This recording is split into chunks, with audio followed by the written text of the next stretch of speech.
finger. First wicket in Test cricket for Irfan Pathan.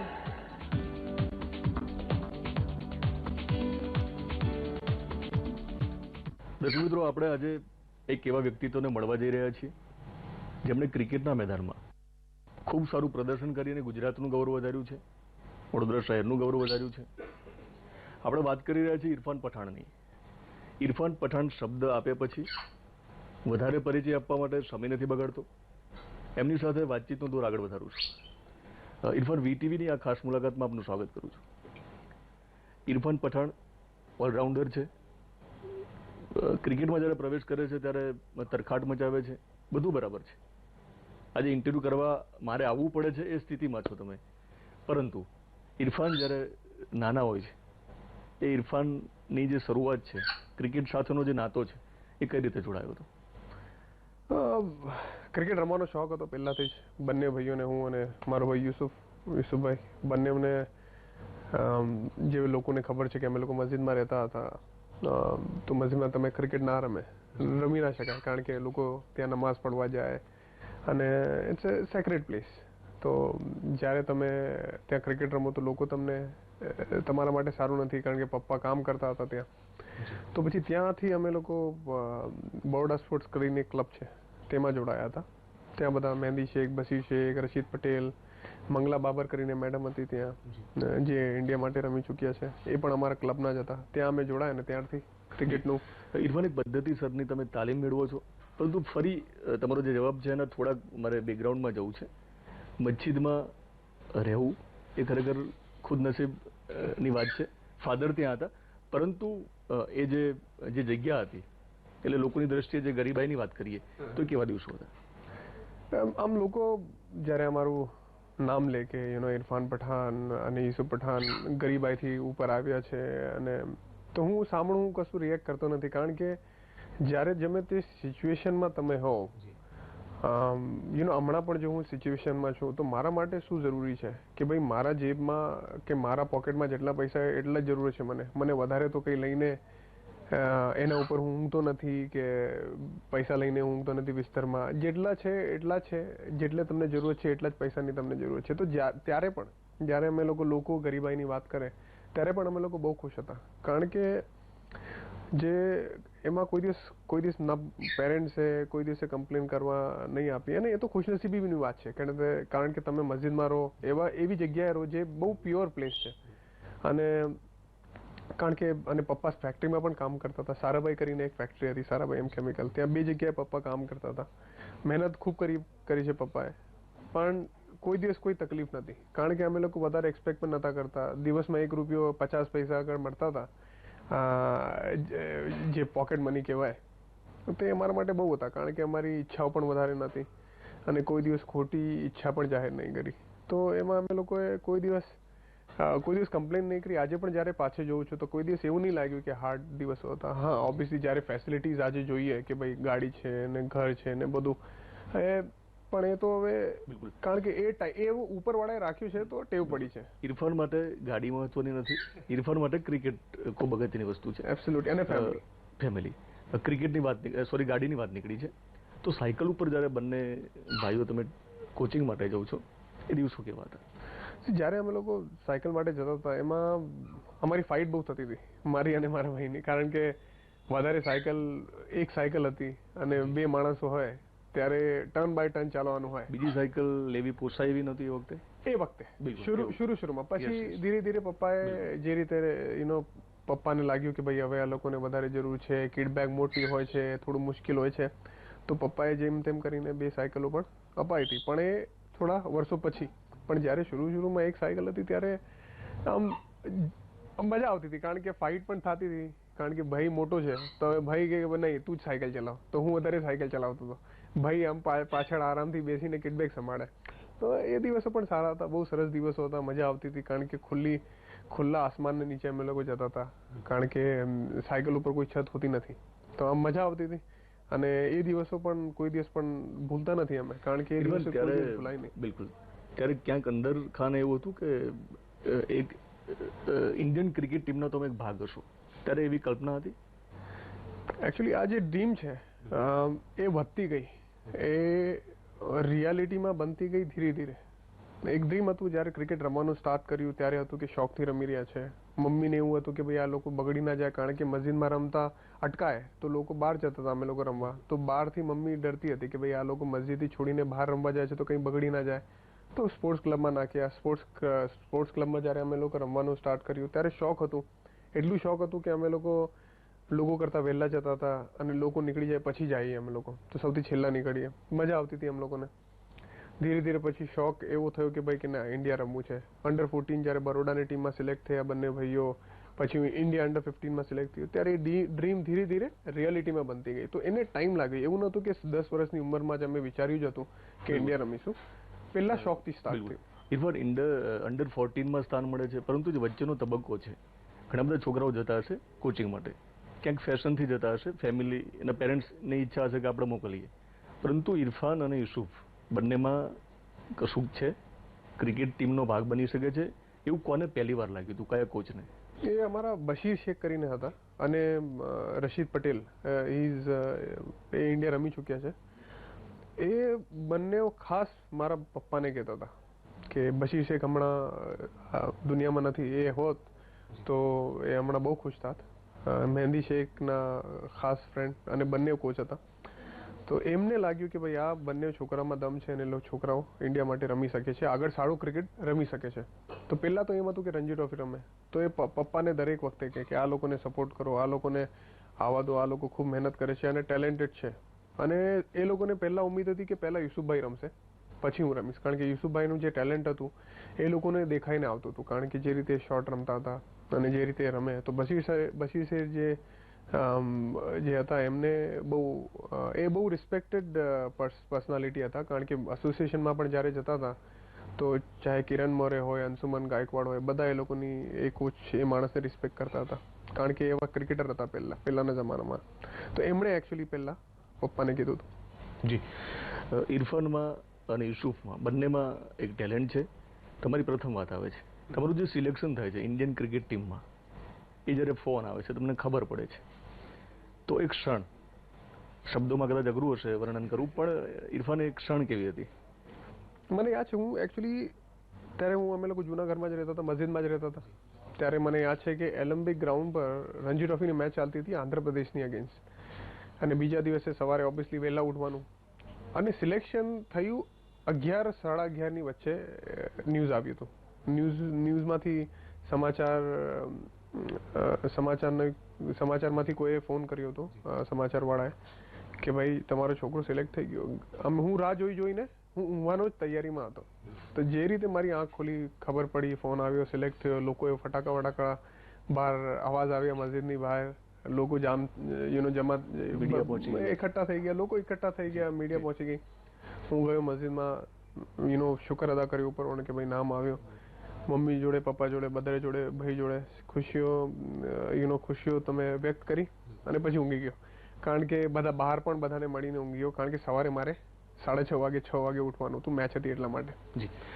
રણજીમાં જોવા જઈએ તો મારું પરફોર્મન્સ, લોકો આમ વાત કરે કે ભાઈ અંડર 19ના લીધે ઇન્ડિયન ટીમમાં હું આવ્યો હતો. અંડર 19નો પરફોર્મન્સ વર્લ્ડ રેકોર્ડ હતો, 9 વિકેટ હતી, પણ રણજી ટ્રોફીમાં એ વખતે મારી 100 વિકેટો થઈ ગઈ હતી.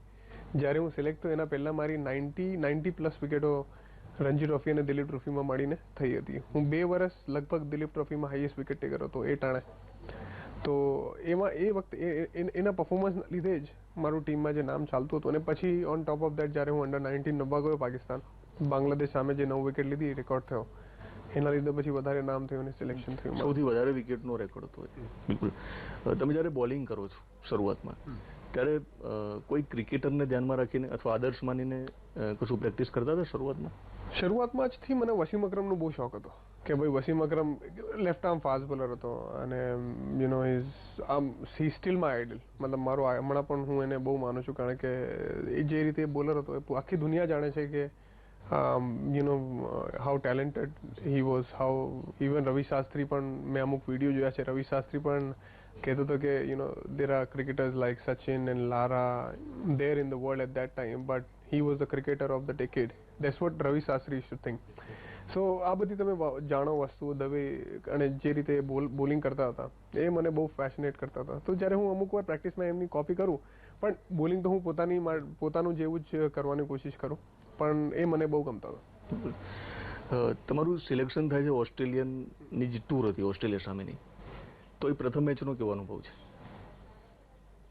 નર્વસ હોય માણસ, કારણ કે તમે આટલા 19 વર્ષના છો, તમે જાઓ ઓસ્ટ્રેલિયા પહેલી વાર અને તમે રમો દિગ્ગજો સામે, જે હેડન અને સ્ટીવ વોક પણ હતા ત્યારે, રિકી પોન્ટિંગ, ડેમિયન માર્ટિન, સારા પ્લેયરો હતા, તો તમને નર્વસનેસ થાય. પણ છે ને eventually the Pathan instinct comes out, કારણ કે જે અમે લોકો બહુ વધારે વાર સુધી નર્વસ ના રહીએ, કારણ કે જે નર્વસનેસ હોય એ વધારે પહેલા ચાલી જાય. જેવી રીતે મેં પહેલી 1-2 ઓવર નાખી તો નર્વસનેસ ચાલી ગઈ હતી, અને પછી જ્યારે વિકેટ મળી તો આખી નર્વસનેસ જે પણ હતી. તમારી પ્રથમ વિકેટ કોની હતી? મેથ્યુ હેડનની. જી. પછી તો વિકેટ લેવાનો દોર તમે શરૂ કરો છો, એ પછીનો જે તબક્કો છે ખૂબ સારું પરફોર્મ કરો છો તમે, પરંતુ ક્યાંક ઇરફાનને અંદર મજા ના આવે, અંદર ખાને દુઃખ થાય. એક એવી વાત હતી, યુસુફ બહાર છે, ટીમમાં નથી, ટેલેન્ટેડ છે ને બહાર છે, એ દિવસો કેવા હતા? એમાં શું છે કે અમારા બંને ભાઈઓમાં મને લગભગ આવતા વર્ષે 10 વર્ષ થઈ જશે ઇન્ટરનેશનલ ક્રિકેટમાં ઓન એન્ડ ઓફ. આ 10 વર્ષમાં એવા ટાઈમ થયો છે કે જે મારો ભાઈ ટીમમાં નથી, હું ટીમમાં છું. પછી એક ટાઈમ એવો પણ આવ્યો છે કે જ્યારે એ ટીમમાં છે ત્યારે હું નથી. પણ અમે લોકોએ કોઈ દિવસે ઘરમાં એ વસ્તુની ઇફેક્ટ થવા નહીં દીધી, કારણ કે જ્યારે હું એ વખતે તમે જે વાત કરો, જ્યારે હું ટીમમાં આવ્યો ત્યારે યશુભાઈ ટીમમાં નહોતા, ત્યારે મને યાદ છે હું મીડિયામાં કહેતો હતો લોકોને, અને લોકો અમુક વાર સિરિયસ લે, અમુક વાર સિરિયસ ના લે, કે ભાઈ મારો ભાઈ પણ છે ક્રિકેટર, એ જરૂર ઇન્ડિયા રમશે.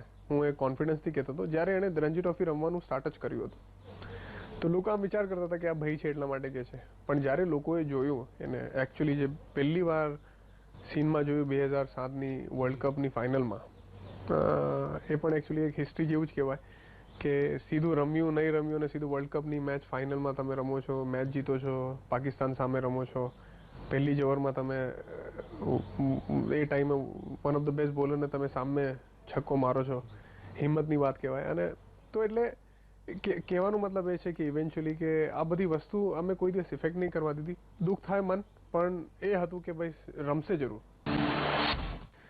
યુસુફ પણ એક ટીમનો ભાગ બને છે, બહુ સારું રમે છે. આઈપીએલની જ્યારે એક નવું ફોર્મેટ ક્રિકેટમાં આવે છે ત્યારે તો યુસુફના કારણે ફોર્મેટને બહુ મોટો વેગ મળે છે. પરંતુ તમારી વાત છે, ફરી પછી તમે જે વચ્ચે વાત કરી છે, તમે ટીમમાંથી દૂર થાઓ છો, એ સમયગાળો હતો. તમે વાત કરી જ છે કે તમે એ વસ્તુને બહુ અસર નથી થવા દેતો રમત ઉપર, પરંતુ એ સમયગાળો જે હતો ત્યારે કઈ બાબતની કાળજી લીધી હતી? જ્યારે હું માનું છું કે ક્રિકેટમાં કોઈ પણ ક્રિકેટર માટે ખરાબ દિવસો વધારે હોય સારા દિવસો કરતા. કારણ કે જો એક એક્ઝામ્પલ આપું, 100 મેચ અગર તમે રમો, 100 વન ડે મેચ, તો તમે 100 મેચમાં 100 સેન્ચુરી તો તમે મારી શકતા નથી. 100 મેચમાં જે માણસ રમ્યો તેની 10 સેન્ચુરી હોય, કાં તો 8 સેન્ચુરી હોય, બાકીની 20 હાફ સેન્ચુરી, એટલે ટોટલ 30 મેચ થઈ ગઈ. બાકી 70 મેચ તો તમે ફેલ થયા છો. એટલે કે માણસની ફેલિયર વધારે હોય તો એ રીતે તમારે હેન્ડલ કરવું પડશે કે ભાઈ માણસ જ્યારે ફેલિયર એનું ચાલતું હોય ત્યારે મેન્ટલી કેટલું સ્ટ્રોંગ હોય અને કમબેક કઈ રીતે કરે એ સૌથી ઇમ્પોર્ટન્ટ વસ્તુ હોય છે.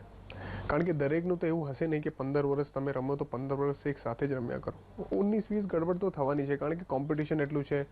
આપણું જે હિન્દુસ્તાન છે એમાં એટલી બધી રણજી ટ્રોફી ટીમ છે, એટલા બધા પ્લેયરો છે, એમાં કોમ્પિટિશન રહેવાનું. પણ તમે દર વખતે જેટલી વાર તમે નીચે જાઓ એટલી વાર તમે ઉપર આવવાની ક્ષમતા હોવી જોઈએ. તો એ હું દર વખતે વિચારતો હતો કે જ્યારે પણ હું ટીમમાં ડ્રોપ થયો છું, જે વચ્ચે ડ્રોપ થયો છું, તો મારું એવું જ હતું કે ભાઈ ટીમમાં કંઈ પણ રીતે પાછો આવવાનું છે, મહેનત કરવાનું છે. થાય ના થાય એ જુદી વાત છે, ઉપરવાળાની મરજી છે, સિલેક્શન ઉપર આધાર છે, જે સિલેક્ટરો વિચારે. તમે તમારા હિસાબથી હિંમત નહીં છોડવાની, એ હિંમત કોઈ દિવસ નહીં છોડી. પઠાણ છો એટલે હિંમતનો કોઈ સવાલ નથી, પણ ઇરફાન છેલ્લો વર્લ્ડ કપ આપણે જે રીતે લાવીએ છીએ ત્યારે વસવસો છે એ ટીમમાં, પછી તરત તમારું પુનરાગમન થાય છે, પણ નસીબ જોગ એ વખતે પણ તમે નથી. બ્રધર છે જોકે ત્યાં એક, હા, એમ માણસને આમ જોવા જઈએ કે ભાઈ તમે એક વર્લ્ડ કપની ટીમનો હિસ્સો નથી તો જાહેર સી વાત છે કે તમને દુઃખ થાય. પણ ખુશીની એ બાબતની પણ ખુશી છે કે તમે નહીં પણ તમારો એક જે તમારો બ્લડ છે એ છે ત્યાં ટીમમાં. મારો ભાઈ છે, અને જે રીતે ભાઈએ આખી જે રીતે સચિનને કેરી કર્યો હતો ખભા પર, એ ક્ષણ મને હંમેશા યાદ રહેશે. કારણ કે વર્લ્ડ કપમાં લોકો કહે છે કે ભાઈ સચિનને એક જ વસ્તુની કમી હતી, એ વર્લ્ડ કપ જીતવાની. જીતી અને સચિનને એ ટાઈમે આખા ગ્રાઉન્ડ પર લઈને ખભા પર ચાલવાનું અને આખી સેલિબ્રેશન જે રીતે ભાઈએ કરી હતી, એ એક ટીમનો દેખાડે કે સચ અ ગુડ ટીમ મેન.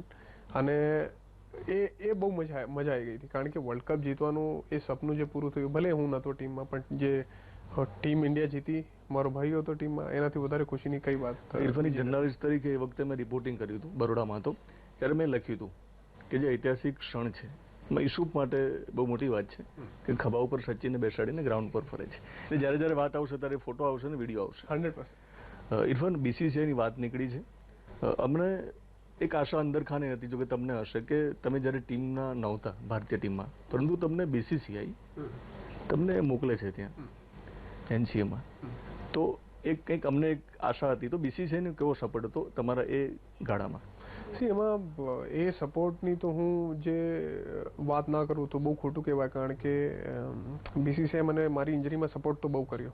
કારણ કે મને એનસીએમાં જ, ફક્ત એનસીએમાં જ નહીં પણ મને બહાર પણ મોકલ્યો મારી ઇન્જરીની સોર્ટ આઉટ કરવા માટે. કારણ કે ઇન્ડિયામાં હું કોશિશ કરતો તો સોર્ટ આઉટ નથી થતી. કારણ કે હજુ પણ જે રિહેબ સેન્ટર જે કહેવાય તે બહારની કમ્પેરિઝનમાં આપણા ત્યાં ઓછા છે. એનસીએ જે હમણાં બહુ સરસ થઈ ગયું છે, સ્પેશિયલી લાસ્ટ 2 વર્ષમાં. કારણ કે હું પણ એન્જોય કરું છું જ્યારે પણ હું એનસીએ જાઉં છું, ફક્ત ટ્રેનિંગ માટે પણ, તો હું બહુ એન્જોય કરું છું. કારણ કે સારી ફેસિલિટીઝ છે, ફિઝિયો સારા છે, ટ્રેનર સારા છે. તો એ ટાણે મારી ખૂબ એ લોકોએ બીસીસીઆઈ ખાસો સપોર્ટ કર્યો. અને એના લીધે મને ઉમ્મીદ પણ સારી હતી. કારણ કે મને સપોર્ટ કરી રહ્યા છે, કારણ કે મારામાં કશું છે એટલા માટે ઇન્વેસ્ટ કરી રહ્યા છે, મને એવું લાગતું હતું. તો એના લીધે મારી કોન્ફિડન્સ વધ્યું. અને જ્યારે હું ફિટ થયો ત્યારે મેં સારું રમવાનું સ્ટાર્ટ કર્યું, હું ટીમમાં આવી ગયો પાછો. જી, ઇવન ક્રિકેટની વાતો કરવી છે, થોડી હજુ કરીશું. વચ્ચે થોડીક અંગત વાતો કરવી છે. ક્રિકેટના મેદાનમાં તમે ઘણા બધાને બોલ્ડ કર્યા છે, પરંતુ તમારી વ્યક્તિગત વાતો આવે છે સમાચાર પત્રોમાં, ટીવીમાં, તો તમને લાઈફમાં કોણ બોલ્ડ કરશે અને કોઈએ કર્યા છે બોલ્ડ? જે પણ લોકો આમ, મેં એક વાત શીખ્યું છે કે મારી જે પર્સનલ લાઈફ લોકો અમુક વાર વાત કરે, એમાં હું વધારે કશું નહીં કરી શકતો. કારણ કે આજે તમે એક પબ્લિક ફિગર છો તો લોકો વાત કરવાના છે. સારી વાત કરે, ખરાબ વાત કરે. તમારી ફેમિલી જાણે છે કે તમે કેવા છો, તમારી ફેમિલીને ખબર છે ને, એ સૌથી ઇમ્પોર્ટન્ટ વસ્તુ છે. સો હમણાં તો બોલ્ડ થવાની વાત તો હમણાં તો કાંઈ નથી. કારણ કે હમણાં તો મારા ભાઈ બોલ્ડ થયા છે, તો એમને બોલ્ડ કરવાની પૂરી તૈયારી ચાલી રહી છે. તો થોડા ટાઈમમાં એ પૂરી તૈયારીથી બોલ્ડ થવાના છે. મારું હમણાં 2-3 વર્ષ કાંઈ નથી. કારણ કે મારે હમણાં ફૂલ કોન્સન્ટ્રેટ કરવું છે ક્રિકેટ માટે. જે લાઈફ મારી ચાલી રહી છે એનાથી હું ખુશ છું અને કોન્સન્ટ્રેટ કરવા માંગુ છું કે ક્રિકેટ રમવું. અને બસ મારા ભાઈના લગ્ન થાય તો એમાં ખુશી લેવા ઈચ્છું છું. બાકી જે વસ્તુ મારા માટે જે થવાની છે એ ટાઈમથી થશે. ઇરફાન, ફાધર મધરની તમે શરૂઆતમાં વાત કરી છે. અલ્લાહ પછીનો દરજ્જો આપવો હોય તો એમને આપી શકાય, તો ફરી એમને યાદ કરીશું. કેટલું મોટું યોગદાન છે પેરેન્ટ્સ વગર? તો જાહેર સી વાત છે કે એમના યોગદાન વગર તો હું અહીંયા નહીં હોત. ના હું અહીંયા હોત, ના મારો ભાઈ અહીંયા હોત. કારણ કે મારા પપ્પાએ જે મસ્જિદમાં પણ મહેનત કરી છે, જે પૂજા કરી છે, પ્રાર્થના કરી છે, જે સાફ સફાઈ કરી છે, એનો બદલો અમને મળ્યો છે. મહેનત એમણે કરી છે, બદલો અમને મળ્યો છે. કારણ કે આજે કન્ટ્રી માટે રમવું એટલું આસાન નથી.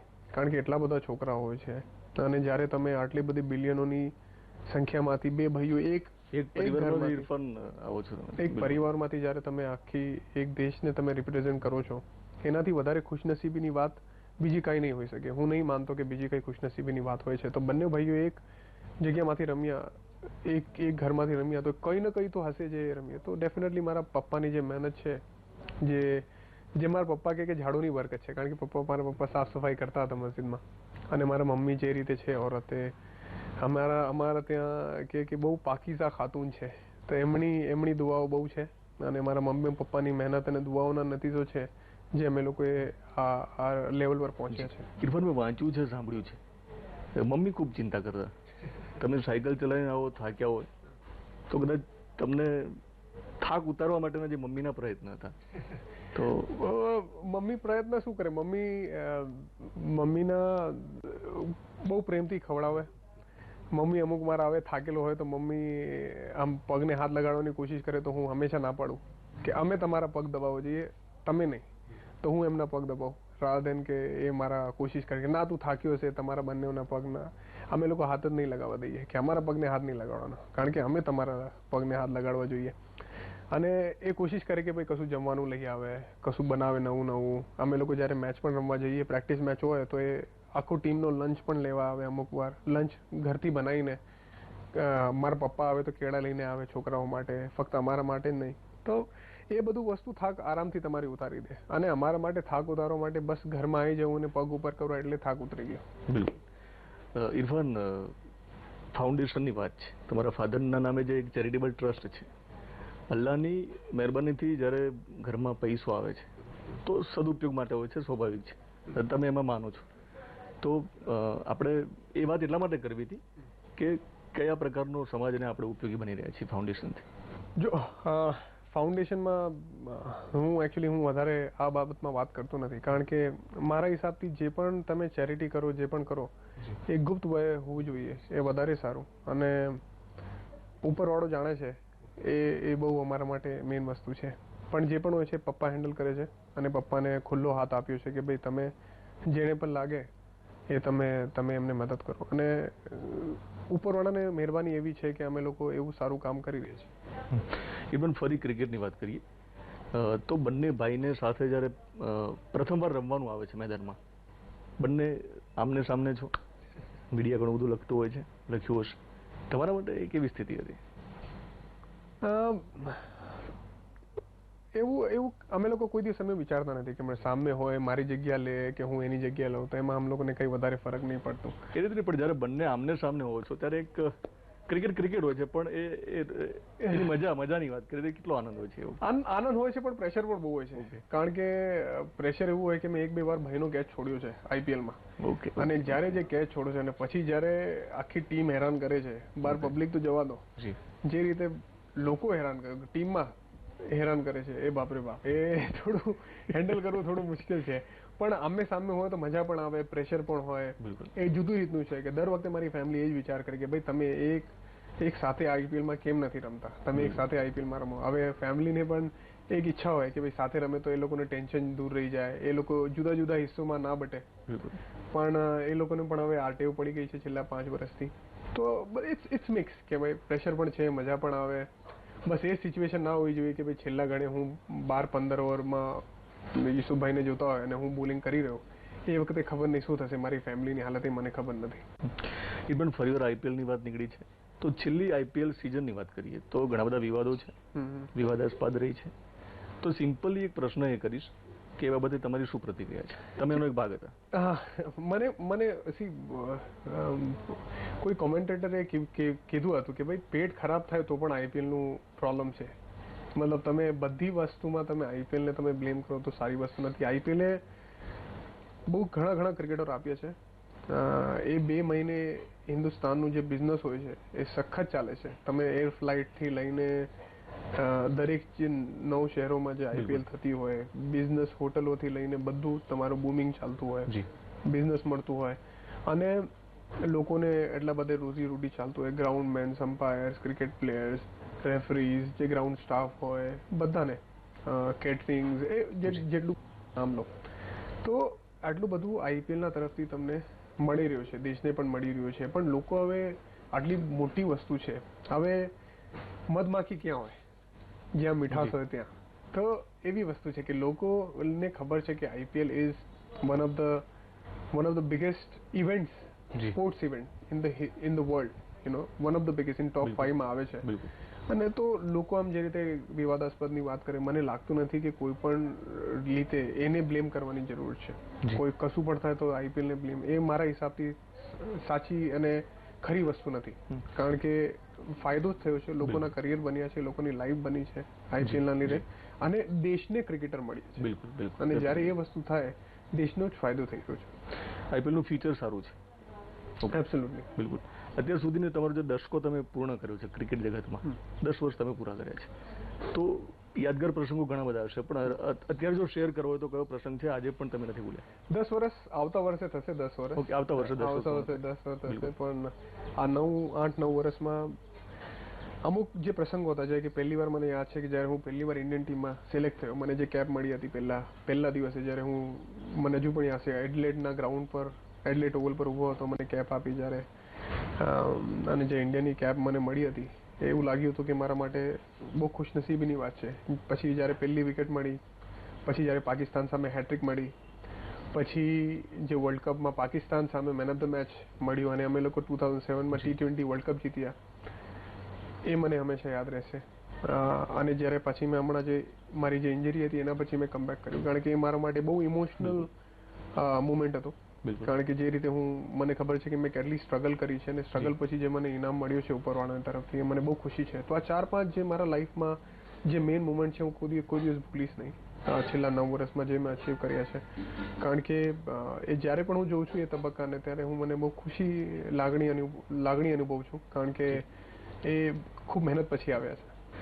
ઇરફાન, એક અંતિમ સવાલ કે જે યુવાનો ક્રિકેટમાં પ્રવેશ કરવા માંગે છે, એમને તમારા તરફથી શું મેસેજ હોઈ શકે?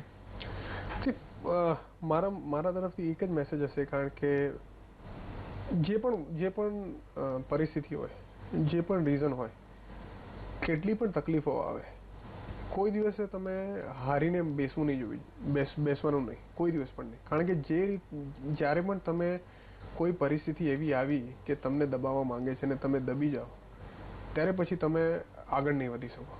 કોઈ પણ પરિસ્થિતિ આવે એનો સામનો કરો, આગળ વધો. ચાહે તમને ઇન્જરી થાય, ચાહે તમને કોઈ તમારા પગ ખીચે, કે ભાઈ તમને કોઈ દબાવવા માંગે છે કોઈ માણસ, કે પછી તમારો પરફોર્મન્સ ખરાબ થાય, કશું પણ, કેવી પણ પરિસ્થિતિ આવે, કોઈ દિવસ પણ તમે હાર ના માનો. કારણ કે એ વખતે તમને કદાચ લાગશે 1-2 દિવસ માટે કે ભાઈ તમને તકલીફ આવી રહી છે, કે ભાઈ મારામાંથી ક્રિકેટ ના રમાય, મારામાં ક્ષમતા નથી. પણ જો તમને ભરોસો હોય પોતાના પર, તો તમે એ વસ્તુથી તમે બહાર આવશો ને આવશો, એ મારી ગેરંટી છે. તો તમે મેન્ટલી તમે હંમેશા સ્ટ્રોંગ રહેશો, તો તમે સારું ક્રિકેટ રમશો. ઇરફાન, વીટીવી માટે સમય કાઢ્યો, ખૂબ પ્રેરણાદાયી વાતો કરી છે. અમારી સમગ્ર ટીમ તરફથી તમને શુભકામના. આગામી દિવસોમાં વર્ષો સુધી તમે ક્રિકેટ ટીમમાં રમતા રહો, ગુજરાતનું ગૌરવ વધારતા રહો. Thank you very much. દર્શક મિત્રો, ઇરફાન પટેલ